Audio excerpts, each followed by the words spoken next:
Bonjour à tous, c'est Paul Dam pour vous présenter un nouveau sapin en sucette. Et aujourd'hui, je me suis, comment dire, aventuré dans les méandres assez étranges de nos intestins. Donc, il faut savoir que on peut avoir un problème qui s'appelle le syndrome de l'occlusion intestinale ou occlusif de l'intestin. Toujours est-il que c'est une boule, entre guillemets, de matière fécale qui donc empêche le bon écoulement des selles et entraîne donc un autre problème, à savoir les vomissements fécaloïdes. Oui, car si les selles ne peuvent plus sortir par la voie naturelle, alors ils vont ressortir par là d'où ils viennent. Ce qui est peu ragoûtant, je vous l'affirme. Enfin, là n'est pas la question.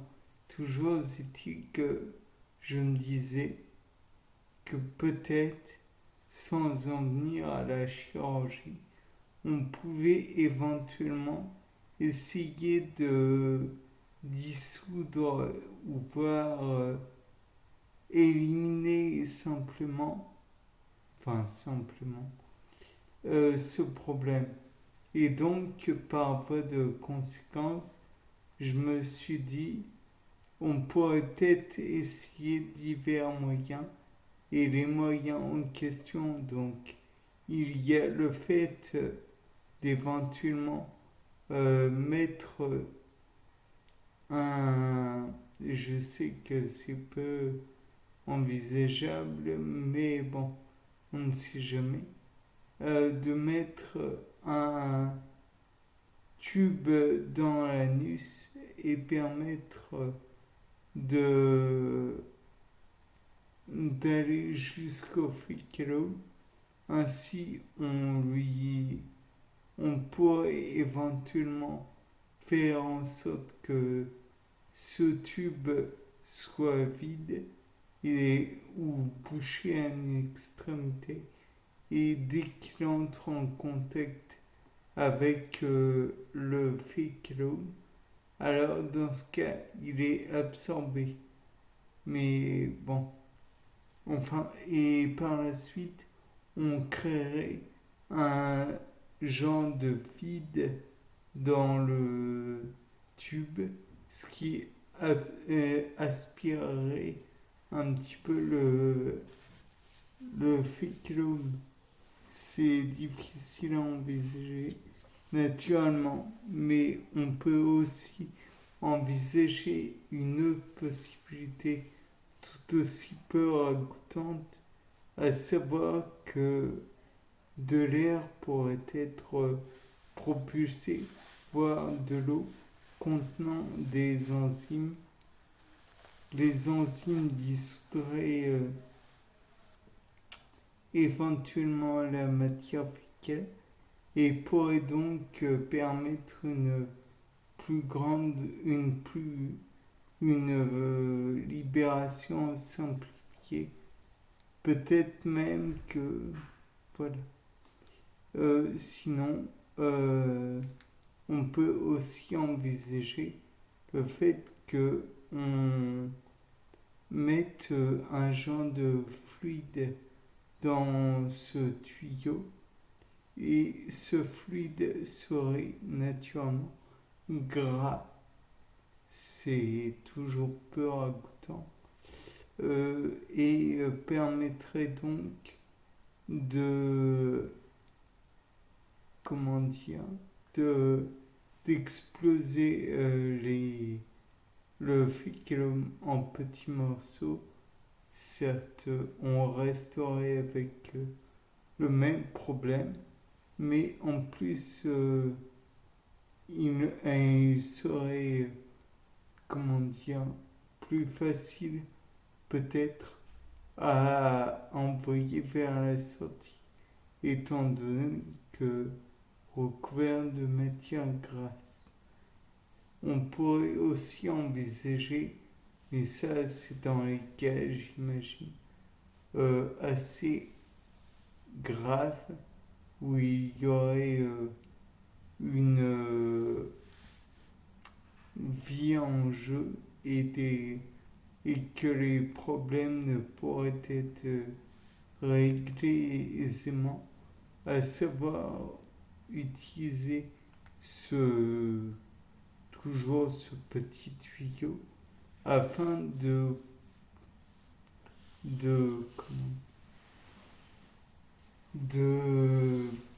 servir de corridor à un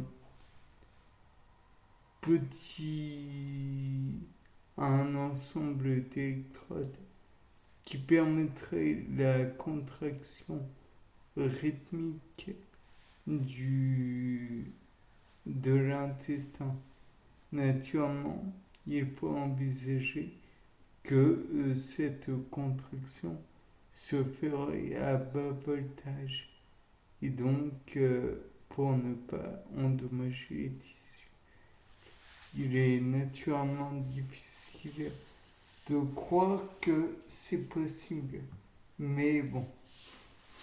Ensuite, j'avais pensé que l'on pourrait, donc toujours avec cette idée du drone qui...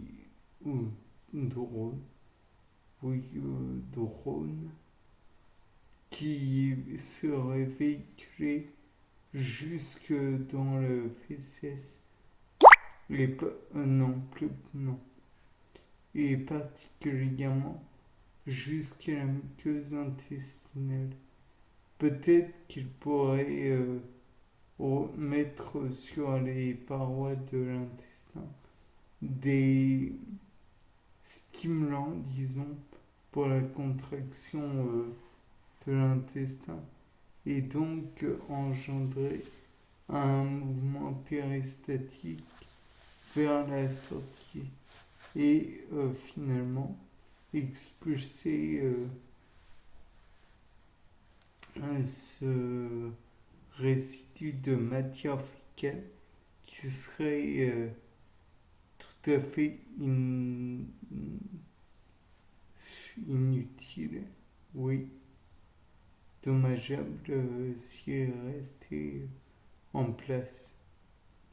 Mais surtout, peut-être que là, on va encore une fois me dire que c'est probablement une folie furieuse de ma part, mais on pourrait peut-être essayer de coupler à la fois le syndrome de l'occlusif intestinal de l'intestin avec la greffe de matière fécale. Je doute très sérieusement que cela puisse être réalisé puisque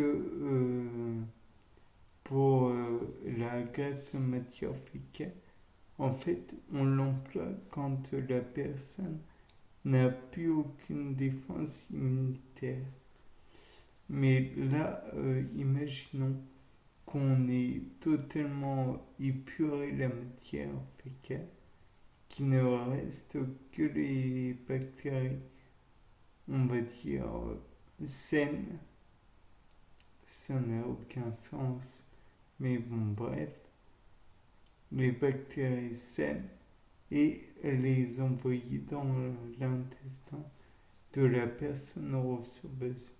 Là, les bactéries saines pourraient, c'est de l'hypothèse vraiment, j'y crois très moyennement, mais bon, supposons. Et peut-être que par la suite, ces bactéries pourraient dissoudre ou casser le fécalo. Et puis par la suite, comme ça laisse une cicatrice, ce genre de problème sur la paroi de l'intestin, peut-être que ça pourrait aider à estomper les problèmes qui ont été causés et remettre à jour les cellules qui ont été endommagées, remettre en fonctionnement celles-ci, permettre une meilleure absorption, peut-être améliorer la vascularisation, je ne sais pas, cela reste à voir. C'était Paul Dame pour vous présenter un nouveau Sapin en sucette. Au revoir.